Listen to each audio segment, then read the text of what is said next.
Hello दोस्तों, welcome to my channel. आज के इस वीडियो में मैं आपको इटली के एक ऐसे ट्रेन के बारे में बताने वाली हूं जो पूरी की पूरी गायब हो जाती है। उस ट्रेन में लगभग 106 यात्री सवार थे, 100 पैसेंजर थे, 6 वहां के स्टाफ हुआ करते थे, लेकिन आज तक कोई भी उन्हें नहीं ढूंढ पाया। और यहाँ तक कि इतनी बड़ी ट्रेन जो कि 3 बोगियों वाली थी, उस ट्रेन को भी कोई नहीं ढूंढ पाया। आखिर कहाँ गायब हो गया इतना बड़ा ट्रेन और उस ट्रेन के पैसेंजर। तो चलिए शुरू करते हैं आज का ये वीडियो और जानते हैं क्या है इसके पीछे की कहानी, कैसे गायब हुई ये ट्रेन, कहाँ गायब हो गए वो लोग जो कि उस ट्रेन में सवार थे उस समय में। अगर अभी तक आपने मेरे चैनल को सब्सक्राइब नहीं किया है तो प्लीज़ सब्सक्राइब कर ले, इसके साथ ही बेल आइकन को भी प्रेस कर ले ताकि मेरे आने वाले ऐसे ही रोचक वीडियोस आप पहले देख सकें। दोस्तों, ये घटना है 1911 की। 1911 में इटली के एक रेलवे कंपनी ने एक नई नवेली ट्रेन बनाई हुई थी और उस ट्रेन के ट्रायल के लिए उसे कुछ लोग चाहिए थे, कुछ पैसेंजर चाहिए थे। इसीलिए रेलवे कंपनी ने तकरीबन 100 पैसेंजर्स को चुना था उस ट्रेन में ट्रायल बेसिस में सवार होने के लिए। क्योंकि ट्रेन का सवाल था, नई नवेली ट्रेन बनाई गई थी और उसे जांचने परखने के लिए 100 पैसेंजर को उस ट्रेन में बिठाया गया। अच्छी सी खातिरदारी की गई और चप्पे चप्पे पर उसकी निगरानी भी की गई। लेकिन बीच में ऐसा क्या हुआ कि पूरी की पूरी ट्रेन ही गायब हो जाती है, वो लोग भी उसके साथ गायब हो जाते हैं। ट्रेन निकली, ट्रेन में लोग भी बैठे, 100 पैसेंजर बैठे, 100 पैसेंजर्स के साथ 6 ट्रेन के स्टाफ भी हुआ करते थे। कुल मिलाकर 106 लोग उसमें सवार थे। अच्छी खातिरदारी भी लोगों की जा रही थी, खाने पीने का पूरा ख्याल रखा जा रहा था। लेकिन जब ट्रेन स्टेशन से निकलती है तब पूरी की पूरी ठीक ठाक रहती है।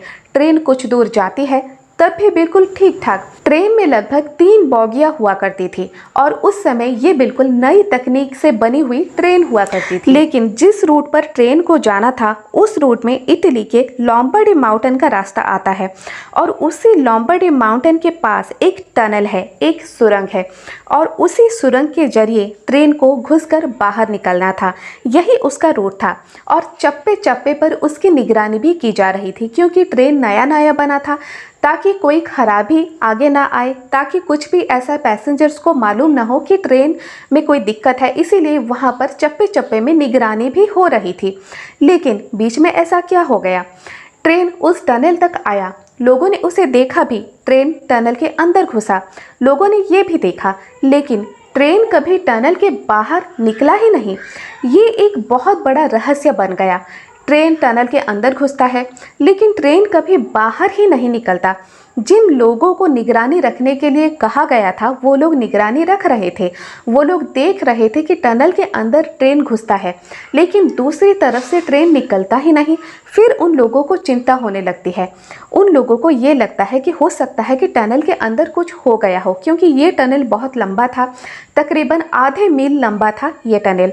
फिर वो लोग जाकर उस टनल या सुरंग में देखते हैं लेकिन वहाँ पर ट्रेन ही नहीं थी और ना ही कोई पैसेंजर थे। उन लोगों को बहुत चिंता भी होने लगती है। फिर चारों तरफ ढूंढा भी जाता है, चप्पे चप्पे में ढूंढा जाता है। लोगों को लगा कि हो सकता है कि टनल के अंदर कोई और गुफा हो जिसके अंदर पूरी की पूरी ट्रेन चली गई हो, लोग चले गए हो, फंसे हुए हो, नहीं बाहर आ पा रहे। तो चप्पे चप्पे पर पूरी तरह जांचा गया, परखा गया, सिग्नल को देखा गया, पुलिस ढूंढती रही लेकिन कुछ भी हाथ नहीं लगा।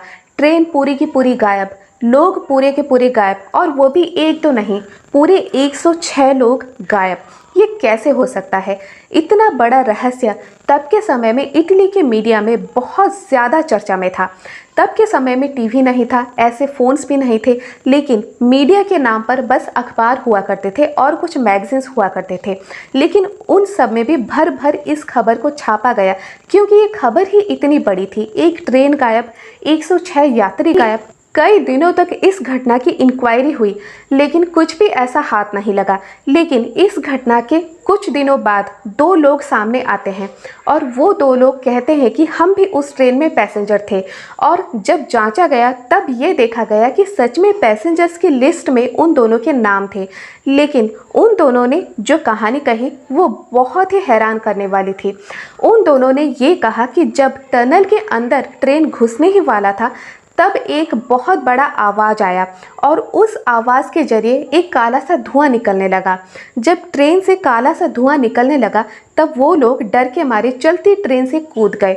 लेकिन जब उन्होंने ये बात कही तब उन लोगों की दिमागी हालत ठीक नहीं थी। डॉक्टर्स ने भी उन्हें देखा और कहा कि उन लोगों की दिमागी हालत ठीक नहीं है। तो उन लोगों की बात पर किसी को भी विश्वास नहीं हुआ। लेकिन ये भी एक सच्चाई है कि टनल के अंदर जब ट्रेन घुसा तब वो लोग उसमें बैठे थे, लेकिन घुसने से पहले ही वो लोग कूद गए। अगर टनल के अंदर ट्रेन घुसा फिर निकला क्यों नहीं, गया कहाँ?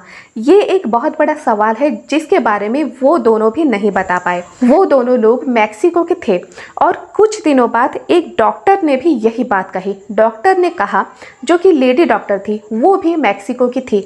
उनका कहना ये था कि कुछ दिन पहले यानी घटना के कुछ दिन बाद तकरीबन 104 लोग जिनकी दिमागी हालत ठीक नहीं थी वो लोग उनके पास आए, कुछ भी इधर उधर की बातें करते। लेकिन उनकी हालत देखकर डॉक्टर को ये लगा कि वो लोग शायद पागल हैं, इसलिए उन्होंने इतना ज़्यादा उन पर ध्यान नहीं दिया। लेकिन जब मीडिया में ये बात चारों तरफ फैल गई फिर उस मैक्सिको के डॉक्टर ने ये कहा कि हाँ, मेरे पास 104 लोग आए थे जिन लोगों की दिमागी हालत ठीक नहीं थी। लेकिन वो लोग क्या सच में ट्रेन के पैसेंजर थे, इसके बारे में कुछ भी पता नहीं चला। लेकिन उनके बारे में फिर से जब जांचा परखा गया, उन लोगों को जब ढूंढा गया तब वो लोग नहीं मिले। कुछ दिनों बाद ऐसी भी खबर आई कि वही ट्रेन रसिया में भी देखी गई, जर्मनी में भी देखी गई, रोमानिया में देखी गई, इसके साथ ही मैक्सिको में भी देखी गई। और ये भी खबर आती है कि 1840 में मैक्सिको में हूबहू ऐसी ही ट्रेन देखी जाती है। लेकिन ऐसा कैसे हो सकता है जब एक रेलवे कंपनी जिसका नाम है जेनेटी, उसने एक नई नवेली ट्रेन बनाई एक नई तकनीक के साथ, वो 1840 में कैसे देखी जा सकती है इतने साल पीछे, और वो अलग अलग देशों में भी कैसे देखी जा सकती है? अगर वो ट्रेन पूरी की पूरी गायब हो गई फिर वो अलग अलग देशों तक कैसे पहुंची और लोगों ने उसे कैसे देखा? लोगों का मानना यह है कि हो सकता है कि टनल के अंदर टाइम जोन था और उसी टाइम जोन के अंदर ट्रेन चली गई। वो शायद कई साल पीछे चली गई या फिर कई साल आगे चली गई उन पैसेंजर्स के साथ, इसीलिए वो पैसेंजर्स भी गायब, ट्रेन भी गायब। इस दुनिया में टाइम जोन कहीं है या नहीं, इस बारे में आज तक कोई भी पुख्ता सबूत नहीं मिला। लेकिन ऐसी बहुत सी घटनाएं हैं जिसके वजह से टाइम जोन पर यकीन करते हैं लोग, क्योंकि ऐसे बहुत से प्लेन हैं जिनके बारे में आज तक कुछ भी पता नहीं चला। ऐसा ही ये ट्रेन जिसके बारे में आज तक कुछ भी पता नहीं चला, 3 बोगियों वाला ये ट्रेन आखिर कहाँ गायब हो गया और उसमें सवार यात्री वो लोग भी कहाँ गायब हो गए, इसके बारे में आज तक इटली की सरकार नहीं जान पाई और ना ही दुनिया में किसी को ये पता है कि वो ट्रेन अपने यात्रियों के साथ कहाँ गायब होगा। अगर सच में टाइम जोन है तो हो सकता है कि ट्रेन उसी में चला गया हो, लेकिन अगर टाइम जोन है ही नहीं तो आखिर ट्रेन गया कहाँ? ये एक बहुत बड़ा सवाल है जो कि सबके मन में आज तक है और हो सकता है कि आगे भी इस सवाल का जवाब किसी को ना मिले और हो सकता है कि किसी को मिल भी जाए। तो दोस्तों, आज के इस वीडियो में आपने इटली की एक ऐसी ट्रेन के बारे में जाना जो कि पूरी की पूरी गायब हो जाती है अपने 106 यात्रियों के साथ। वो आज तक किसी को भी नहीं मिली और ना ही किसी ने उसे इटली में देखा, लेकिन अलग अलग देशों में उसे देखने की बात लोग कहते हैं। अगर आज का ये वीडियो आपको ज़रा भी पसंद आए, एक लाइक ज़रूर कर दें, इसके साथ ही शेयर करें अपने दोस्तों के साथ।